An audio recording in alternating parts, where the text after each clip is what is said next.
یا ښځې دغه جام کې لږې اوبه راوړه. یاره خو دې خو بیا ورتاله کړی دی. یو خو دا والله د دې کورونو نه نوزګارېږي نو ټوله ورځ بس پردي کورونه چې مونږ ته شي کله وایي په سر مې درد دی کله وایي په خپه مې درد دی او ټوله ورځ کوڅو کې ګرځي. یا ښځې چېرته راشه یو ګیلاس اوبه راله راوړه.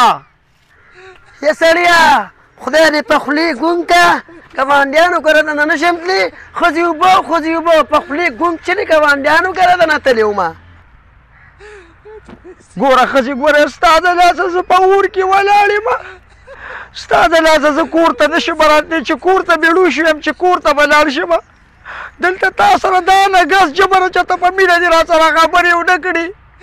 اوبه به زه له چا نه غواړم ته زما ښځې ته به زما خدمت نه کوې څه.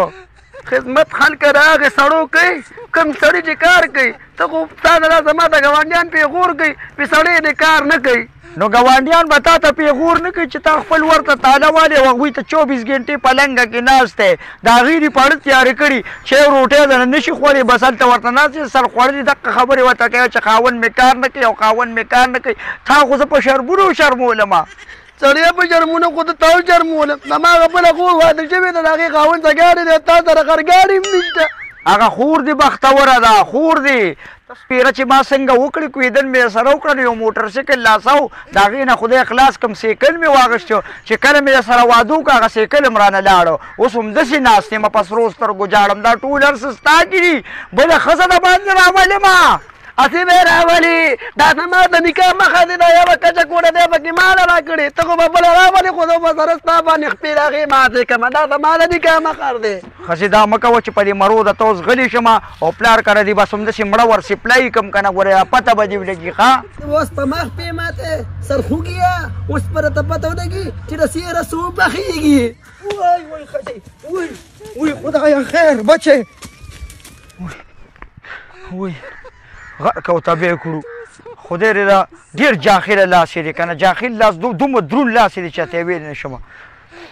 بیا خلکه سړي بدناموي وایي ښځو سره جنګونه کوي. زمونږ څه کار دی چې ښځو سره جنګونه کوو.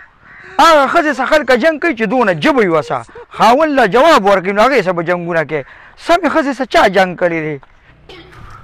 ډېر وخت شو ملګرو چې ښکاره مو نه کو او نن سبا ډېره بېروزګاري ده. تاسو به څه خورئ؟ ښه بوس ستا حکم په سر سترګو. یو مالداره ماشوم به اوچت کړو او ښه ډېر دولت پتې والو. بوس ته صرف اډر کوه اډر څوک دلر اوچت کمه څوک. دا ډیلاک لږ په مزه وله په مزه په مخ تې راغله لاړې تو کړې. بوس لاړې نه دي دا خو اوس یخې اوبه وڅکلې هغه اوبه په تا درلې. نو بیا ګورئ څه ته ورځئ او یو سړی راوچت کړئ ورځئ.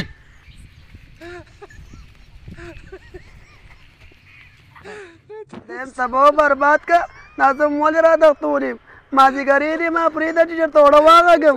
غلی شه مونږ به د خاوند نه 1 روپۍ لو ستا سر کې 1 خدایم تبا برباد که زما خاوند ته پیسې کم دي. زه خو چې را واده شوم نو هغه بېروزګاره دی. نه که مړه دا هم سر اوچت کړي دي دا خو د نیستۍ ګوډې راوستې دي. غلي شئ که د نیستۍ ګوړی او کار سي زه ته ټېلیفون کوم پیسې به راوړي. یاره والله چې زه یم چې څو خوشتنه چې یو 2 بګي مات کړمه ښځې له به تېنې نیو کړم خوشحاله به وي.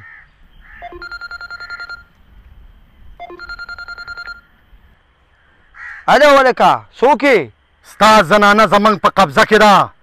که 2 لکه روپۍ دې تر ماښامه پورې راونه رسولې نو بیا د خپلې ښځې سر ته ناست اوسه او جاړه.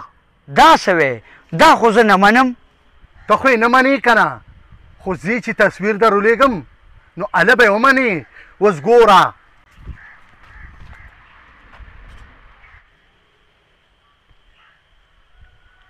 یاره دا تصویر نه منمه ژبه چې کټ کو د ژبې نه تصویر راولېږه بیا به یې ومنمه.